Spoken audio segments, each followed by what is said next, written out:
Today, I wanted to cover two stories. Both these stories are from Puranas. And both of them illustrate picturesquely the two verses from the Bhagavad-Gita in the 8th chapter. One illustrates the verse, Yam yam vapi smaran bhavam tajante ante kalevaram tam tam evaiti kaunteya sada tad bhava bhavita. That whatsoever, whomsoever one thinks of at the time of death, that he attains. The second story that I will cover with you is the story of Ante kale chama meva smaran muktva kalevaram yah prayati samad bhavam yati nasti atra sanshaya. But in between, there is a story of chanting God's name. In India, we have a common custom of calling our children Krishna, Rama, Narayana, Vishnu. And the reason we do that is that without realizing that we are calling out to God, when we call our child, we automatically take the Lord's name. And that is how we hope to gain what is known as Agyat Sukriti, unknowing, pious or spiritual merit by calling out God's name. So there is a story in the Puranas, and that story is the story of Ajamil. And Ajamil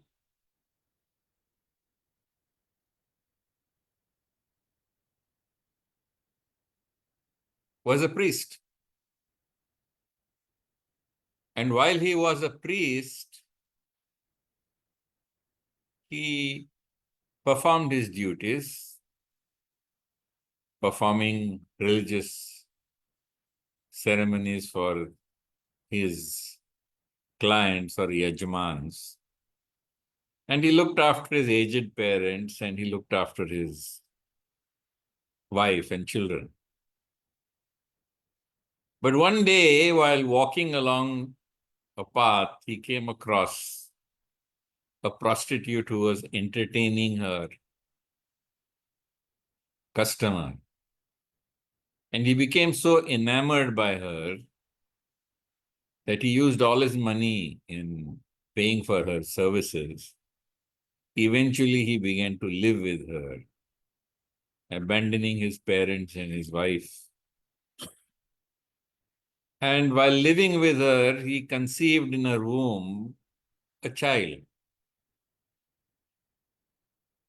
And when that child was born, somewhere his sanskaras, his traditions came to his rescue. And he called the child Narayana, which is God's name.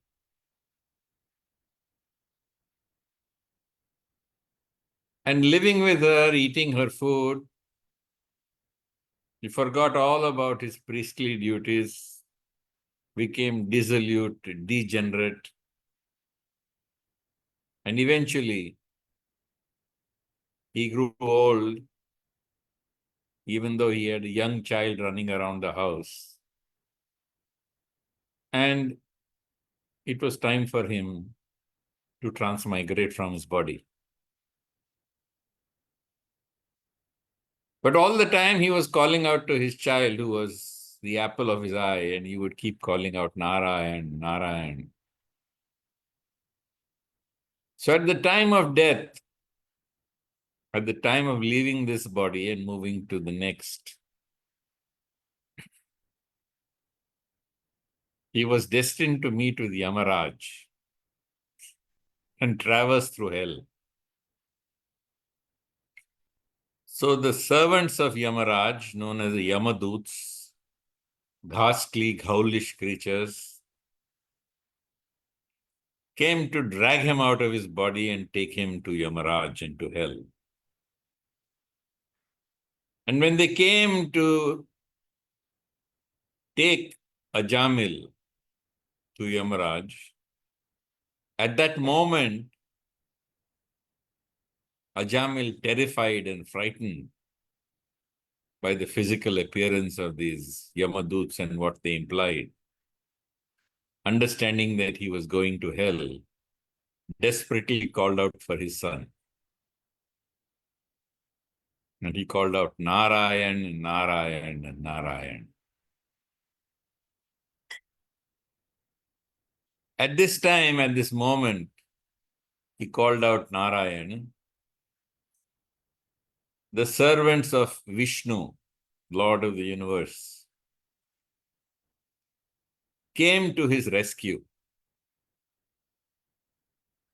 And they came to his rescue and they came to deliver him from the servants of Yamaraj, the Yamaduts. And while they freed him from the Yamaduts, there was a tremendous debate going on whether he should go to Yamaduts and go to hell, or whether he should be rescued by the Vishnu Duts, or the servants of the Lord of the universe, Vishnu.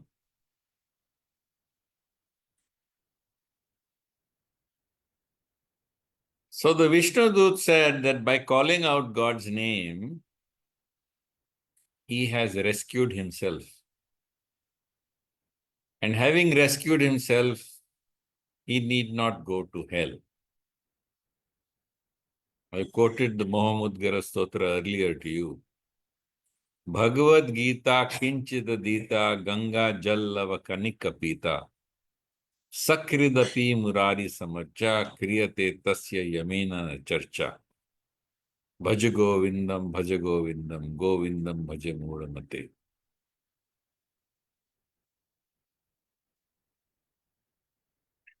If you have read Bhagavad-Gita even a little bit with devotion, if you have even once had a drop of Ganga water from the Ganges river, in a spirit of devotion, if even once in your life you have called out to the Lord and said, Hey Bhagwan, I am yours. Hey Krishna, I am yours. Do with me what you will. Then, at the time of death, you do not have to face Yamaraj.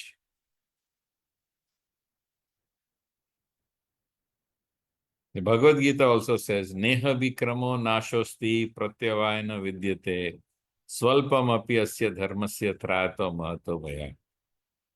On this path, there is no loss, there is no diminution. And even a little bit of advancement can save you from the greatest fear, the fear of meeting Yamaraj and going to hell. This is where some of the ignorance comes forth. Because many people who have heard the story up to this point often say, and thus Ajamil was delivered and he went back to God. Is returning to Godhead so cheap that at the time of death you chant God's names once and you go straight to Godhead? It doesn't work like that. What really happened in the story of Ajamil is, after the Vishnu Doots rescue him, they allow him to remain within this body for another 12 years. And he goes to a temple compound where he sits and he chants God's name continuously from every waking moment to his resting moment. And having chanted God's name in this manner through the day and good part of the night, for 12 whole years when he is completely purified.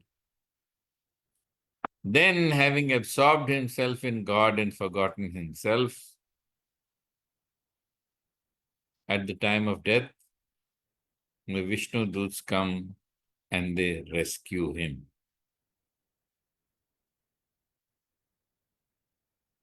So yes, chanting the name of God does help you, because regardless of what sins you've committed within this world, at the time of death, if you remember God by chanting his name, even inadvertently, you are saved from Yamaraj and going to hell. Api chedasi papebhyo sarvebhyo papakritamah sarvam jnana plavaineva vrijinam santirishyasi. That even if you performed abominable actions in the past, if you take to this path, from that moment on, you shall be called a sadhu. And very quickly, you will become dharmatma. Kaunteya pratijanehi name bhaktya pranashyati. Krishna says, so son of Kunti, declare it boldly, my devotee shall never perish. Api chedasi papebhyo sarvebhyo papakritama sarvam jnana plaveneva vrijinam santirishyasi. Also, the Lord says that this knowledge which you get by worshipping God, which is understanding that all beings lie within Him, they are in Him and they are His, gives you that spiritual knowledge. And on this boat of knowledge, the greatest sinner amongst all sinners will cross over this ocean of suffering. So yes, chanting God's name saves you from hell at the time of death, but it takes considerable amount of time to purify yourself before you can go back to Godhead. Similarly, there is the story of Maharaj Bharat, who leaves his kingdom, who leaves his queens, his children, his army, his subjects, and he goes to the forest. And going to the forest, Maharaj Bharat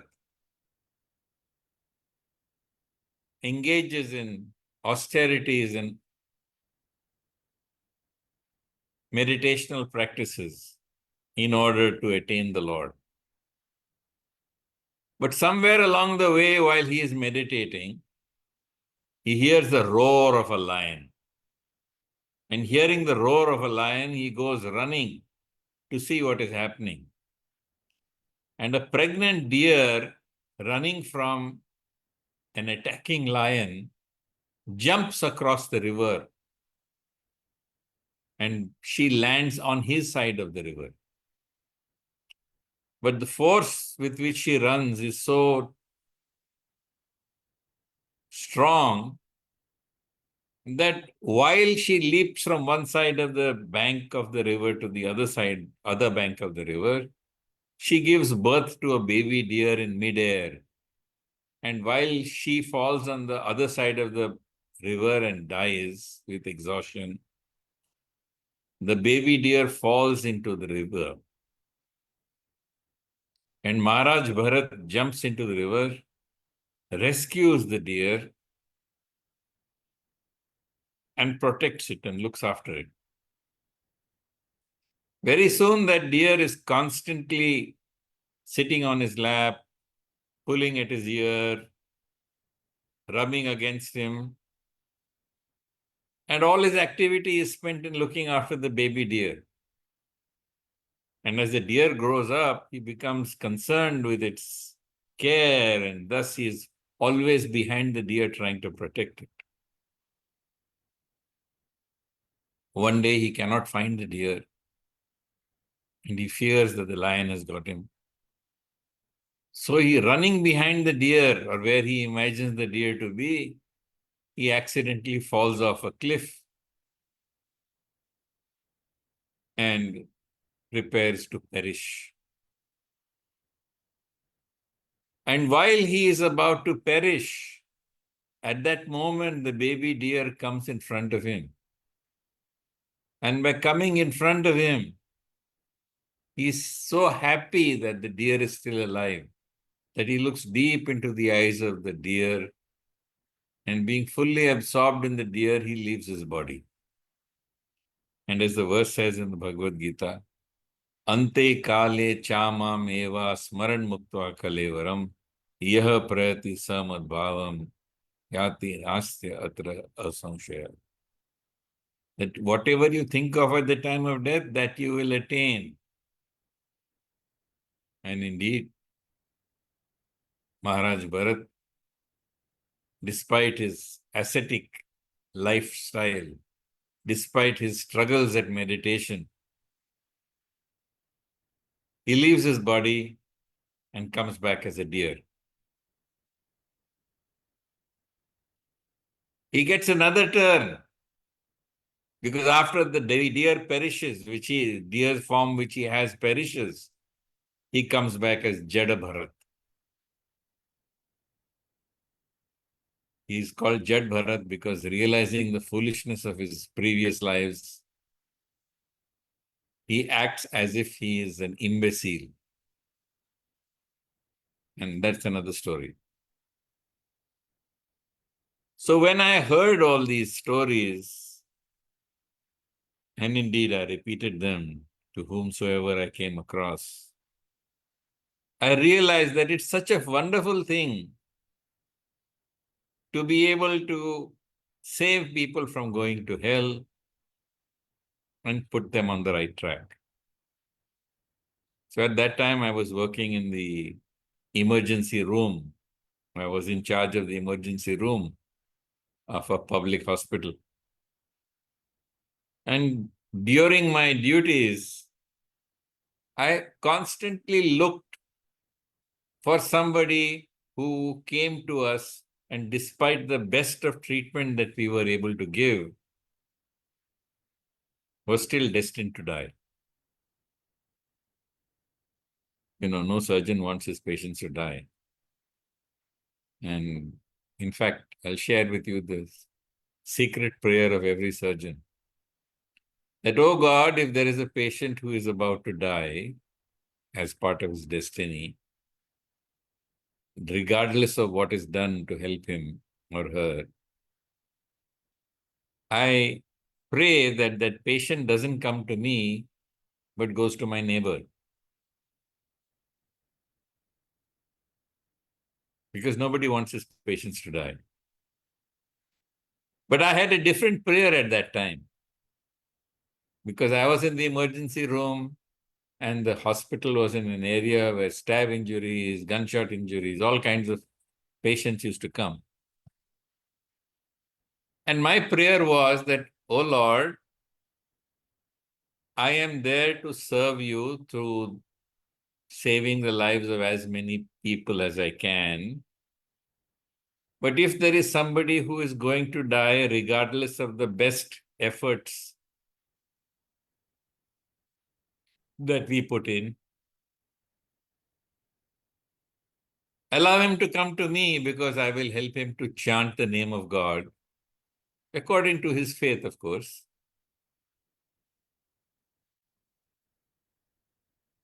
And thereby I will protect him from going to hell. And many emergencies passed and no one died. That was wonderful. But one day, a physician friend came to me.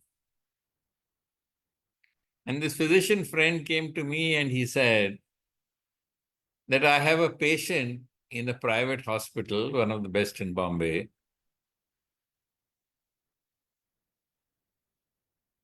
who is dying regardless of what we do for her.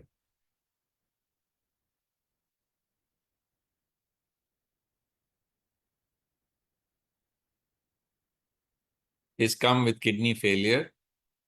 We can't do dialysis because of various reasons. We tried to do peritoneal dialysis, and the fluid is going into the abdomen but is not coming out. And she's coming closer to death by the moment. I feel very depressed when I go to see her. So I want you to accompany me because you are able to relieve my depression. So I went with him and we saw the patient together, and she was in extremis. She was close to death. And he asked me, what can we do for her? So I said, you can't do anything for her medically because now she's beyond any medical help. My suggestion is that before she dies, get her to chant the name of God at least once.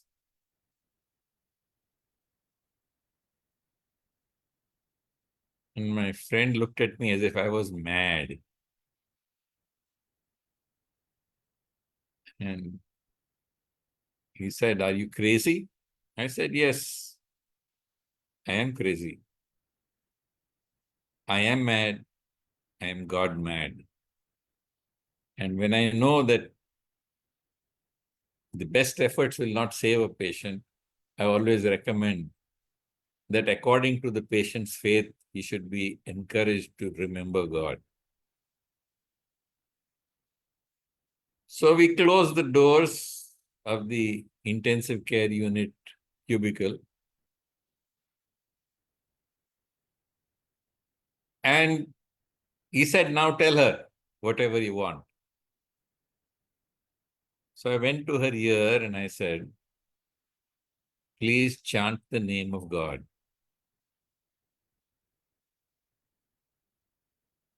And she looked at me and said, what? I said, chant Krishna's name. And she said, what? So I thought maybe she's deaf in one ear. So I moved to the other side of the bed. And I loudly, in her other ear,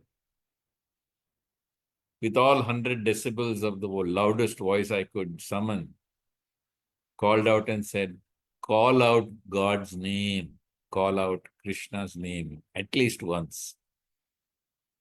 Again, she looked at me and said, what? And my friend said, you've gone mad. What are you doing? And I realized that, in that state, when you are close to death, when your biochemistry has gone haywire, maybe you're not fully in your senses, you can't understand what people are saying, you're probably semi-conscious anyway. I thought maybe I was, doing the wrong thing, or perhaps not doing, doing the right thing, but doing it when it was too late. At that time, she looked at my friend and said, please call my daughter.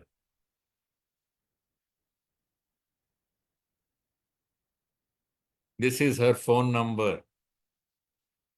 Call my daughter, tell her I am dying, and tell her to come to bed number so-and-so where I am right now.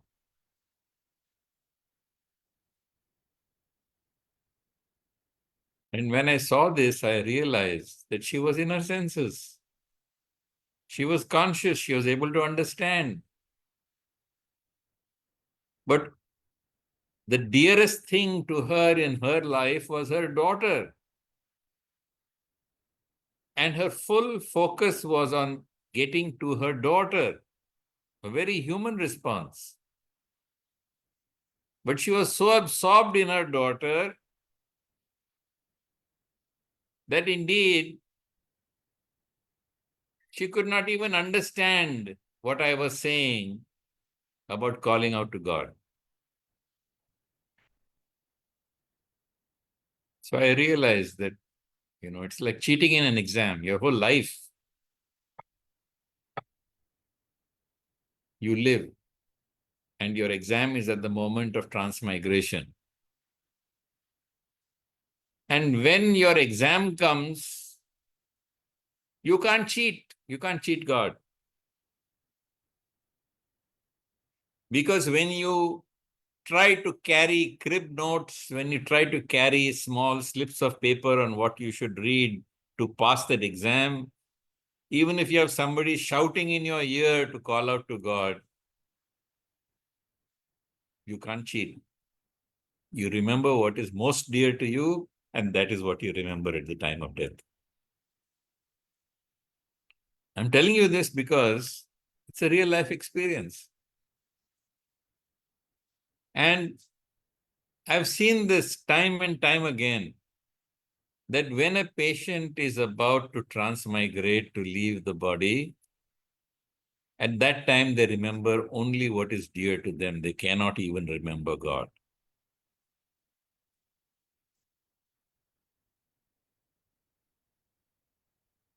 After that, I was working in a cancer surgical department. And when I was working in a cancer surgical department, there was a lady who was suffering from advanced cervical cancer. And having had surgery, radiation, chemotherapy, she was still in an extremely serious state.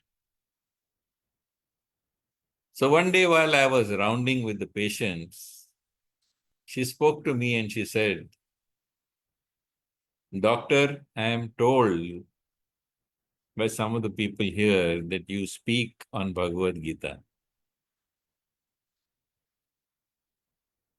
I normally don't make a show of it." So I said, "Yes, it's true." And I moved on. But she called me back and she said, "I know that I'm going to die. So what does the Bhagavad Gita say about how one should die?"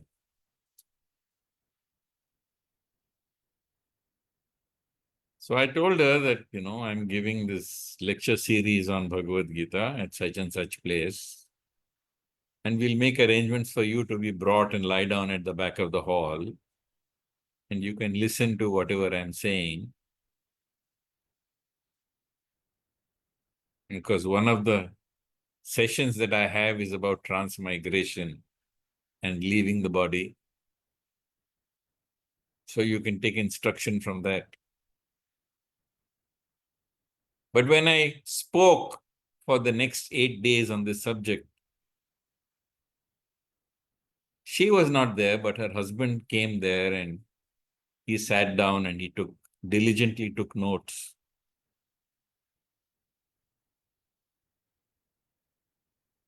And having taken the notes, he would go home and he would tell his wife what was discussed in the lecture, including that lecture which was about facing death.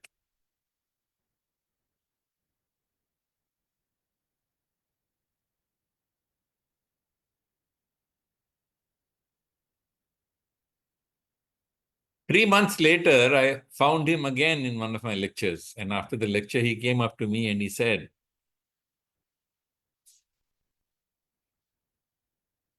"My wife has passed away." And I said, "I'm sorry to hear that, but her suffering is at an end. And it must be a relief for her to leave the body that was causing her suffering." But he looked at me and said, "But I want to know where my wife is now." So I said, "Let's not get into where your wife is now. Let's worry about where you and I are going." So he said, "No, my wife did everything that you said in your lectures. And she was constantly chanting God's name. And when her end came, our entire family gathered round her chanting God's name. And when I thought she was about to leave the body, I called out to her. And she opened her eyes and she said, 'Why are you calling me? I was about to leave the body.' With my intent concentration on God, not worrying about you or my child or my sister or the rest of my family, I was remembering God and chanting his name and leaving the body. Please don't call me. And then she left her body. So you tell me, where is my wife now? I said, I can only tell you what Krishna says in the Bhagavad-Gita. Ante kale chamam eva smaran muktva kalevaram yah prayati sa madbhavam yati nasti atra sanshaya. And one who leaves the body thinking of me comes to me without fail. So, according to the Bhagavad Gita, your wife is with God.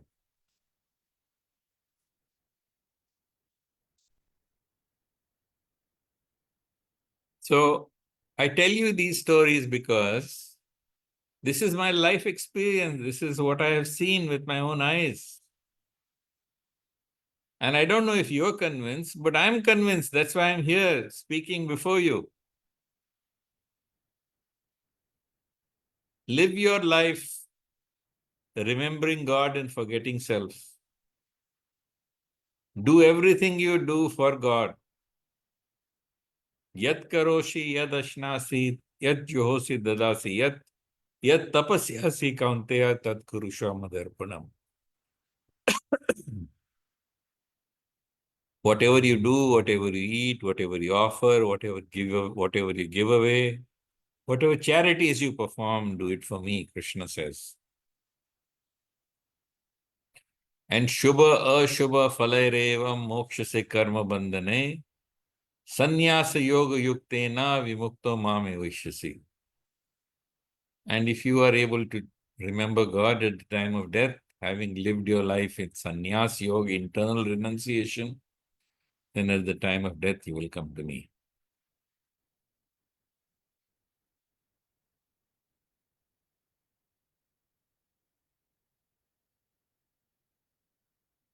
So in the Bhagavad-Gita, in the last verse of the 8th chapter, Krishna says, Vedeshu yagneshu tapasu chaiva daneshu yat punya phalam pradishtam atyeti yat sarvamidam viditva yogi param sthanam upaiti cha adyam. Indeed, what all religious deeds you perform, study of the Vedas, performing karmic, karma kind of sacrifices or yagyas, whatever austerities and charities you perform, all of these, they benefit you in this world because all these are dictated in the Vedas. And the Bhagavad-Gita says, Traigunya Vishaya Veda Nishtraigunya Bhavarjuna Nirdvandva Nitya Sattvasto Niryoga Kshematmavan. That the Vedas deal with the three gunas, they deal with Prakriti. And therefore they can give you returns only in Prakriti, which includes Swarga. But for those who are yogis, who are destined and seek union with God, for them, the path is through devotion to God. Naham veder na tapasa na danena na cha ijjaya. Bhaktya-tva ananya shakya aham evam vidam Arjuna. Not through the Vedas, not through austerities, not through charities, not through ritualistic worship can you know God. You can know God only through pure and absolute devotion, by remembering Him and forgetting yourself. With this, I will conclude session. If anyone has any questions, feel free to ask me.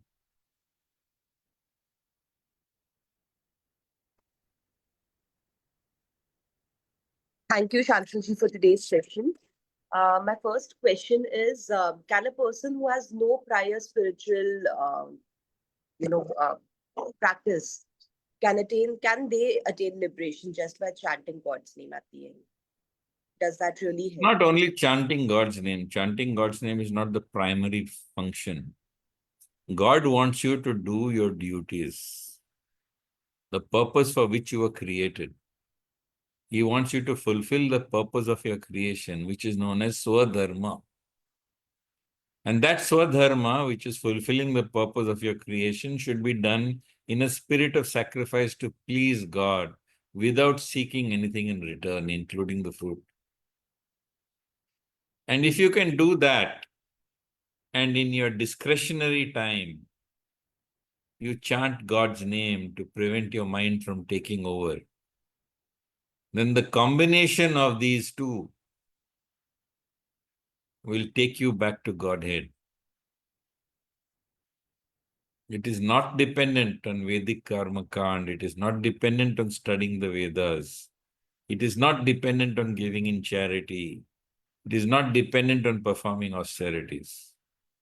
It is dependent on remembering God and forgetting self. And obeying God by fulfilling your duties to your best ability as a sacrifice. Anashritaha karma phalam karya karma karoti yaha sa sannyasi cha yogi cha na niragnidna chakriya. I hope that answers your question. Yes. And my second question for today is, in today's distracted world, how can one train their mind to remember God's name in critical moments? Harer Nam, Harer Nam eva kevalam, kalau nasteva, nasteva, nasteva gatiranyatha. In the age of Kali Yuga, there is no other way, there is no other way, there is no other way, except chanting the holy name, chanting the holy name, chanting the holy name. So chanting the holy name is a constant dhun which goes on in your mind. And by chanting enough, eventually it becomes what we call as a japa jap. It runs as a dhun in your background. And thus you are always reminded of God.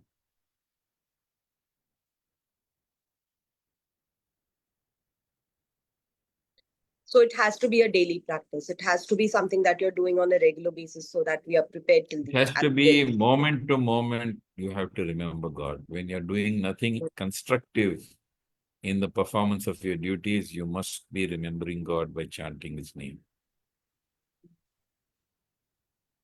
Thank you so much for your time and today's session, Chantingji.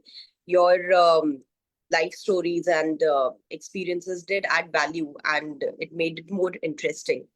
So thank you so much for today's session. And to all our viewers, do join us on next Thursday at 8 a.m. for yet another session on the Bhagavad-Geeta. Hare I Krishna. think next Thursday I will be traveling, so I may not be available to speak. But the Thursday after that, we can certainly take it up. Sure, sir.